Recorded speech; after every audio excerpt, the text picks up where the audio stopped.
Et bonjour, messieurs les commissaires de police. Je suis monsieur Eko Diamant, responsable et administrateur du média en ligne affairage.net. Monsieur le procureur, on vous a religieusement entendu et écouté. Je viens et je vais prendre l'exemple du petit Enoch qui a été condamné par la justice ivoirienne. Nous vivons tous sur le territoire ivoirien. Il a été condamné pour injure au chef de l'État, pour ne pas dire propos diffamatoires. Sur les réseaux sociaux, il y a une personne dont je tais le nom, qui se fait appeler, qui se donne le titre de pasteur, qui se donne le titre de pasteur et à la fois journaliste. Quand ce dernier tient des propos à l'endroit de certaines personnalités politiques de l'opposition, nous constatons que ce dernier n'est jamais poursuivi. Nous constatons que aujourd'hui cette loi dite par monsieur le procureur n'est rien d'autre que pour un camp, c'est-à-dire le pouvoir en place. Quand des cyberactivistes du pouvoir en place se permettent de dire des choses sur les réseaux sociaux, insulter même un ex-président de la République, ils n'ont jamais été condamnés. Ils vivent toujours et ils passent, ils se promènent dans nos rues.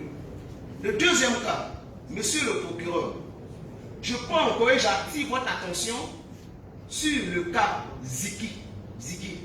Je ne le connais ni d'Adam ni d'Ève. C'est sur les réseaux sociaux que j'ai fait la découverte de ce jeune en tant que cybercommunicant. J'aimerais savoir sur quelle base, sur quel fondement juridique Ziggy, après avoir tenu certains propos sur les réseaux sociaux, a été arrêté et quelle était aussi la procédure de son arrestation. Parce que nous avons constaté que l'individu, selon les informations sur les réseaux sociaux, avait été arrêté chez lui à la maison par des éléments appelés encagoulés. Nous sommes en Côte d'Ivoire. Et quand il a été pris, des jours après, c'est en ce moment que nous avons eu les informations d'où est-ce qu'il était. C'est quand il avait à la Maka que nous avons vu encore à partir des réseaux sociaux que Ziggy était à la Maka.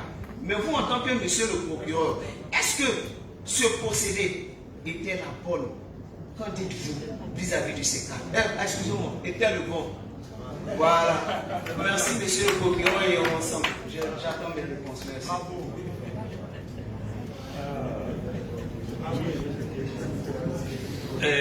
S'agissant du cas Ziggy, je ne vais pas être long là-dessus. Je crois que Ziggy a été interpellé, le dossier existe, il a un avocat en bonne et due forme. Et vous connaissez le contenu de la vidéo? Non. Bon, si vous n'avez pas la vidéo, regardez la vidéo et puis vous voyez si c'est conforme à la loi. C'est tout. Si c'est conforme aux exceptions que j'ai soulevées. Si vous regardez la vidéo, vous regardez si c'est conforme. Sinon, il y a plusieurs personnes qui ont fait des vidéos, on ne s'est pas intéressé à cette personne. Mais quand nous analysons que ça porte atteinte à la sécurité nationale, nous agissons. Le dossier existe. Le dossier est dans un cabinet d'instruction. Vous savez très bien que quand un dossier est déjà dans un cabinet d'instruction, on ne revient pas là. Donc quand vous voulez chercher à savoir sur quelle base juridique il y a un avocat qui a déjà consulté le dossier, ça y est là. Si vous voulez parler des encablés, j'ai déjà fait un communiqué, j'ai été assez clair. Je vous renvoie à mon communiqué. On ne va pas venir refaire le contenu du communiqué ici. C'est le communiqué le plus clair et vraiment le plus clair, avec toutes les précisions que j'ai apportées. Toute la lumière a été faite là-dessus. Ziggy, c'est un citoyen comme tout autre. Et Ziggy a été poursuivi. Les éléments de la poursuite sont là. Son avocat est venu consulter le dossier. Sa maman a fait des demandes pour aller lui rendre visite. On lui a accordé une autorisation, un permis de visite. Voilà, tout se fait selon les règles de l'art.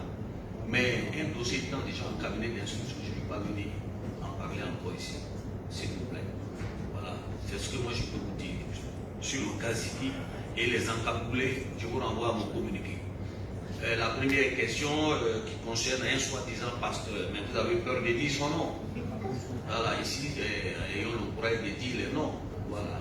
Mais je dis, et je le répète, ce pasteur ou journaliste dont vous parlez, je vous demande de regarder les jours qui suivent. Merci. Voilà.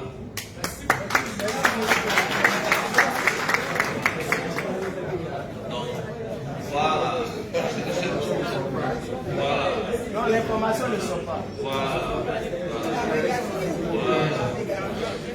S'il vous plaît, le procureur a parlé, mais c'est une réunion de mise au point en blogueur.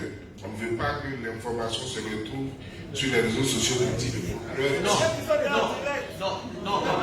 Il faut que je précise. Je dis, il a parlé du cas d'un pasteur journaliste. Je le dis et je vous ai déjà dit ici que nous nous sommes adressés à tout le monde sans exception. Que ce soit vous, administrateurs des sites, que ce soit les hommes politiques. Voilà. Donc nous sommes voilà. Donc on va commencer maintenant à examiner le comportement de tout le monde. C'est tout. Regardez dans les jours qui suivent, au fur et à mesure, vous allez trouver peut-être qu'il y a des changements. C'est tout. Vous-même ici, là, il y a eu certains qui ont déjà commis peut-être d'autres infractions, on en a laissé.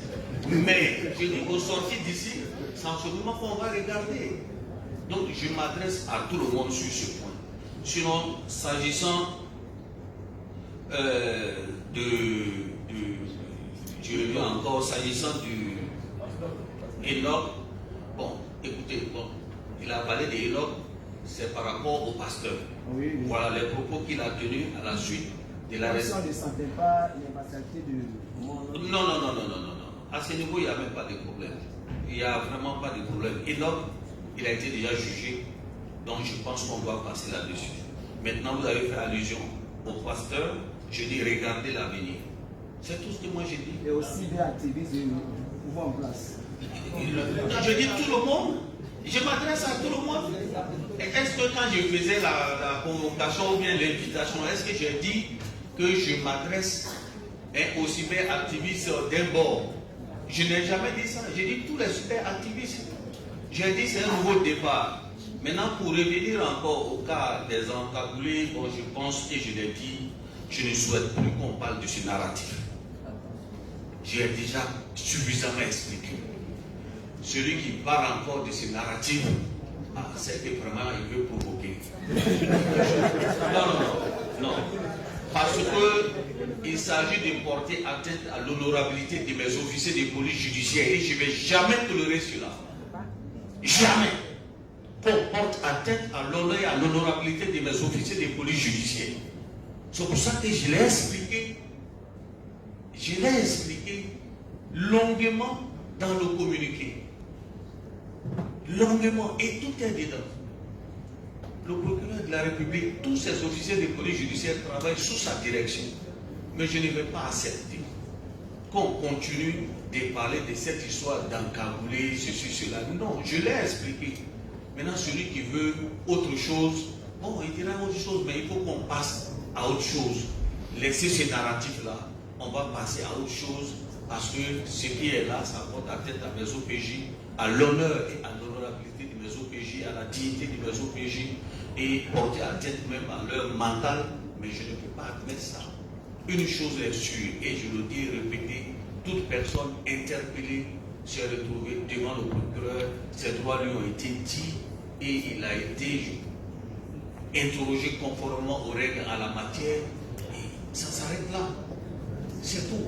Alors donc vraiment je voulais que ce débat-là soit clos et que la récréation aussi soit terminée sur ce narratif-là.